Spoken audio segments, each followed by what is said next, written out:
الحمد لله رب العالمين، الصلاة والسلام على سيدنا ومولانا محمد وعلى آله وصحبه أجمعين، أما بعد، فأعوذ بالله من الشيطان الرجيم، بسم الله الرحمن الرحيم.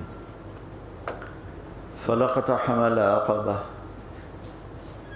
وما أدراك ما العقبة فك رقبة أو إطعام في يوم ذي مسغبة يتيما ذا مقربة أو مسكينا ذا متربة ثم كان من الذين آمنوا وتواصوا بالصبر وتواصوا بالمرحمة أولئك أصحاب الميمنة والذين كفروا بآياتنا هم أصحاب المشأمة عليهم نار مؤصدة.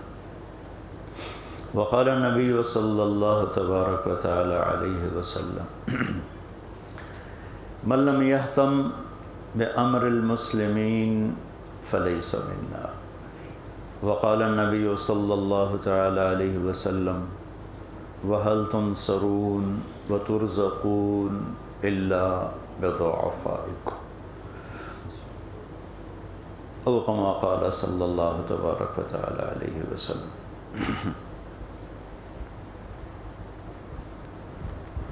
میرے محترم بھائیوں، بہنوں اور دوستوں اور عزیزوں،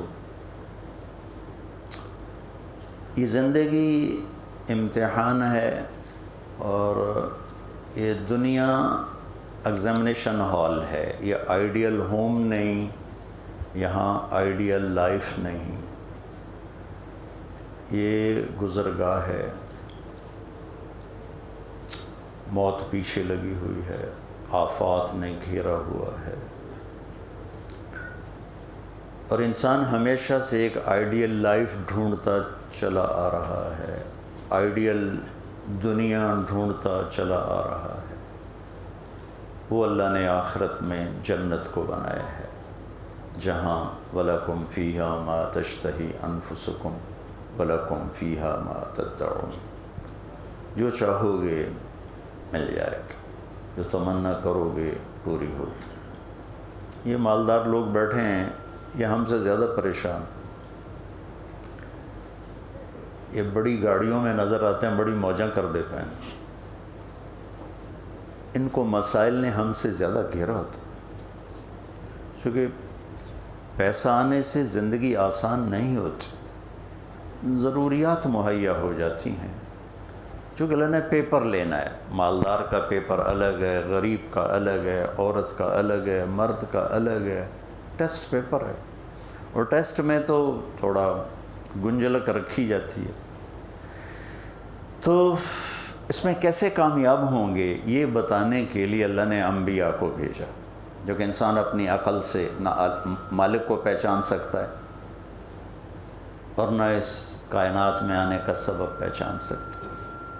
اس وقت کا سب سے بڑا سائنسدان اسٹیفن ہاکنگ ہے، جس نے یہ پروف کیا کہ وہ جو نیوٹن کا لا تھا، بھی 4 فورسز کائنات کو کنٹرول کر رہی ہیں. تو 79 میں عبدالسلام صاحب اور ان کے ساتھ 2 امریکن نے پروف کیا کہ 3 کر رہی ہیں. اس نے ثابت کیا 1 کر رہی. اسے پوچھا گیا کیا وہ اللہ ہے؟ کہ نہیں، اللہ نہیں ہے. عقل سے انسان اللہ تک پہنچتا تو اسٹیفن ہاکنگ پہنچ جاتا، مگر نہیں، وہ خدا نہیں. تو کیوں؟ کا پھر سائنس کی ترقی رک جائے گی. تو اس لیے میرے رب نے کہا: بل ادارک علمہم فی الآخرہ بل ہم فی شک منہا بل ہم منہا عمون. جو عقل سے متاثر ہو کر چلے گا وہ گھمن گھیریوں میں ہی پھرتا رہے گا، وہ اللہ تک پہنچ نہیں سکتا. اللہ تک پہنچنے کے لیے انبیاء کا وسیلہ ضروری. پھر ہمارے نبی وہ ہیں جنہوں نے تو اللہ کو جا کے دیکھ ہی لیا. تو یہ تو بڑی اسپیشل چیز ہے کہ براہ راست اللہ سے بات فرمائی، پردے اٹھائے گئے. ثم دنا فتدلى فكان قاب قوسين او ادنى. تو میرے نبی نے فرمایا کہ ترکتکم علی محجۃ بیضاء لیلھا کنہارھا لا یزیغ عنہا ہالک. یہ کوئی نبی بات کر کے نہیں گیا جاتے ہوئے. آپ نے فرمایا میں جاتے ہوئے تمہیں ایسے روشن راستے پہ چھوڑ کے جا رہا ہوں جس میں رات بھی آئے گی تو دن میں تبدیل ہو جائے گی. اس میں رات ہے ہی نہیں، دن ہی دن ہے. روشنی میں منزل تک پہنچ جاؤ گے. اس راستے سے ہٹو گے تو پھر ہلاکت کے سوا کوئی راستہ نہیں. ہلاکی ہوگی. وجعل الذل والصغار علی من خالف امری. جو میرے راستے سے ہٹے گا اللہ اسے ذلیل و خوار کر دے گا. تو میرے نبی ایک پورا زندگی کا پروگرام لے کر آئے، پوری زندگی جو کھلی کتاب کی طرح. جیسے اللہ نے قرآن کی حفاظت فرمائی ایسے اپنے حبیب کی سیرت کی حفاظت فرمائی. ہم قرآن کو نبی کی سیرت سے سمجھیں گے تو صحیح سمجھیں گے، اپنی عقل سے سمجھیں گے تو کسی کھڈے میں جا گریں گے. کیونکہ یہ عربی کتاب نہیں، یہ اللہ کا کلام ہے، اور کلام کا کھولنے والا اللہ نے پہلے اتارا، کلام بعد میں اتارا. تو آپ نے آخر میں یہ فرمایا کہ ہر شے کھول کھول کے تمہیں بتا چکا ہوں، ہٹو گے ہلاک ہو جاؤ گے. یا ابا سفیان جئتکم بکرامت الدنیا والآخرہ. ابو سفیان میرے پیچھے آؤ، دنیا اور آخرت کی عزتیں لے کر آئے. یہ میرے بھائی بہنوں دین قرآن پر آ کر مکمل ہوا، میرے نبی پر آ کر مکمل ہوا. اور میرے نبی پاک صلی اللہ تبارک و تعالی علیہ وسلم نے اسے پیش کیا، صحابہ نے قبول کر کے امت تک پہنچایا. یہ اسی طرح ہمارے پاس آ رہا ہے. یہ پہلی امت ہے جس نے سند کا علم ایجاد کیا کہ میں جب کہہ رہا ہوں ترکتکم علی محجۃ بیضاء تو میں جنگ اخبار پڑھ کے نہیں کہہ رہا ہوں، اردو ڈائجسٹ پڑھ کے نہیں کہہ رہا ہوں.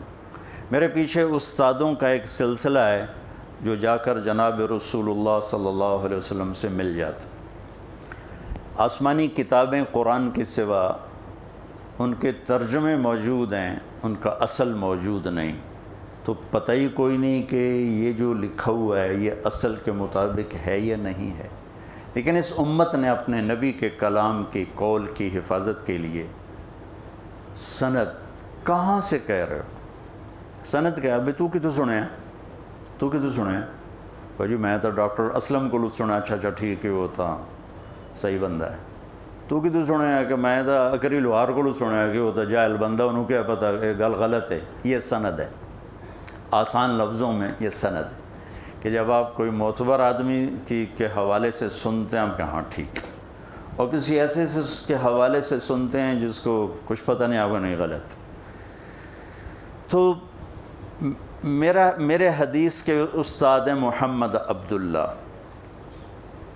ان کے خیر محمد، محمد یاسین، محمود الحسن، محمد قاسم، عبد الغنی، محمد اسحاق، عبد العزیز، ولی اللہ، ابو طاہر مدنی، ابراہیم کردی، احمد القشاشی، ابو المواہب شناوی، محمد بن احمد الرملی، ابو یحییٰ انصاری، ابن حجر العسقلانی، ابراہیم بن احمد التنوخی، احمد بن ابی طالب الحجار، حسین بن مبارک الزبیدی، عبد الاول بن عیسیٰ الحروی، عبد الرحمن بن مظفر الداودی، عبداللہ بن احمد السرخسی، محمد بن یوسف الفربری، محمد بن اسماعیل البخاری، امام بخاری، حمیدی،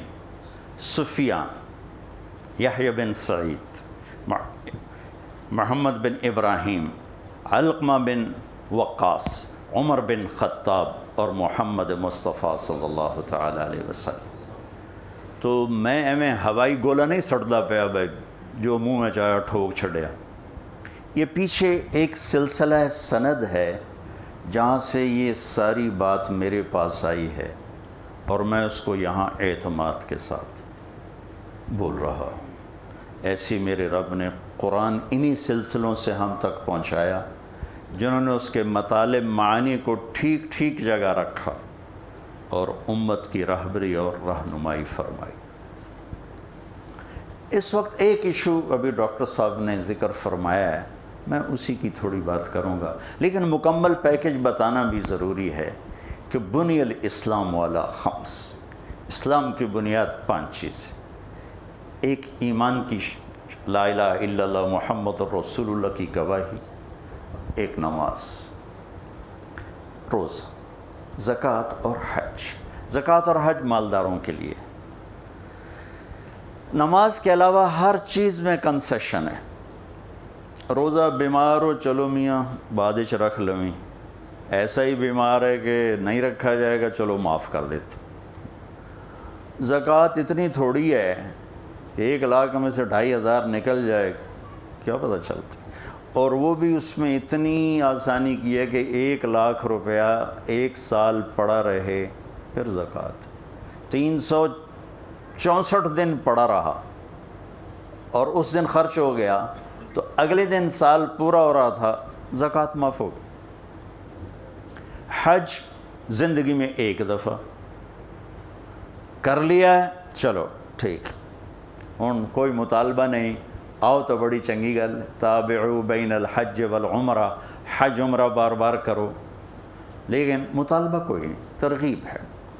مالدار ہے، بیمار ہو گیا، چلو معاف، صرف ایک چیز ہے، نماز، جس کی کوئی معافی نہیں۔ اور میرے نبی کی آخری نصیحت تھی الصلاۃ، الصلاۃ، الصلاۃ، نماز نہ چھوڑ۔ ہم ایک عام لفظ بولتے ہیں حقوق اللہ حقوق العباد، حقوق اللہ حقوق العباد، میرے نبی نے اسی کو 2 لفظوں میں دنیا سے جاتے ہوئے ڈیلیور فرمایا، الصلاۃ، حقوق اللہ، نماز نہ چھوڑنا، وما ملکت ایمانکم، میری امت کے غریبوں پہ ترس کھانا، رحم کھانا۔ اس وقت غلام تھے، اب نوکر ہیں، مزدور ہیں، ملازم ہیں، آپ لوگوں کے پاس مزدور کام کرتے ہیں، محنت کرتے ہیں، تو میرے نبی نے انسانی حقوق اور اللہ کے حق کو پورا اسلام قرار دے کر دنیا سے رخصت ہوئے۔ پھر جب آواز اور آہستہ ہو گئی تو پھر صرف اللہ کے حق کو بیان کیا، الصلاۃ، الصلاۃ، الصلاۃ، یہ آپ کے آخری الفاظ تھے، الصلاۃ، الصلاۃ، الصلاۃ، نماز نہ چھوڑنا، نماز نہ چھوڑنا۔ پھر اللہم الرفیق الاعلی، یا اللہ اب اپنے پاس بلا لے۔ اسلام بنیاد، اسلام کی بنیاد میں ایمان، نماز، روزہ، حج، زکوٰۃ، بنیادی کوئی نہ ہو تو بلڈنگ ہی نہیں کھڑی ہو سکتی۔ اب اللہ نے گاؤں پھرائے، صحرا پھرائے، جنگل پھرائے، یہ تو پڑھے لکھے لوگ صرف امریکہ جاندے ہیں، کینیڈا جاندے ہیں، اج تو چاڑ گئے، کیمرون گئے، جتھے بندیاں نال ڈھیر شیر رہندے، تو رات کیسے گزاریں، جنگل بلائیں چاہیے، کوئی سپ نہ آ جاوے، کوئی پتہ نہیں کوئی چیتا نہ آ جاوے۔ تو امت کو دیکھا قریب سے، 10% سے زیادہ نمازی نہیں ہے، 10% سے زیادہ نمازی نہیں۔ ایک ملک میں جا کے آنکھیں ٹھنڈی پر دی آبادی جڑی لاہور دے محلے دے برابر، موریتانیہ، وہاں کوئی بے نمازی نہیں، سب نمازی، 100% نمازی، کوئی بے نمازی۔ صرف بے نمازی وہ ہیں جو کسی اور قریبی ملک سے وہاں مزدوری کرنے آئے ہوئے ہیں، ان میں کوئی بے نمازی ہو تو الگ بات ہے، ورنہ سارے مرد، ساری عورتیں موریتانیہ نمازی، کوئی عورت بے پردہ نہیں موریتانیہ کی، سب حجاب میں، اور دیہات میں سب حافظ، سب صحرائی لوگ سب حافظ، لیکن وہ 95% صحرا ہے، 5% اس کی آبادی ہے۔ تو امت میں سے نماز نکل گئی ہے، نماز چھوٹ گئی، اور جب نماز چھوٹتی ہے تو بنیاد ہل جاتی، تو بنیاد ہل جائے تو ساری عمارت گرا کے دوبارہ بنائی جاتی۔ ابھی جو زلزلے میں عمارتیں ہل گئیں انہیں توڑ کے دوبارہ بنایا گیا، تو اس لیے میں ایک نماز کی بات کروں گا. میں یہ کہا کرتا ہوں اگر 1438 ہجری ہے، 1438 سال میں کوئی نماز چھوڑنے کا موقع یا گنجائش عقل کے لحاظ سے نظر آتی ہے تو وہ میدان کربلا ہے اور واقعہ کربلا ہے، جہاں ظلم بھی عروج پر تھا اور مظلوم بھی عروج پر تھا. نہ ایسا مظلوم دنیا دیکھے گی، نہ ایسے ظالم دنیا دیکھے گی. اور نبی کے نواسے جن کو فرمایا میرے جنت کے پھول، میری 2 ٹہنیاں، میرے 2 پھول، میری آنکھوں کی ٹھنڈک، پتہ نہیں کیا کیا فرماتے تھے.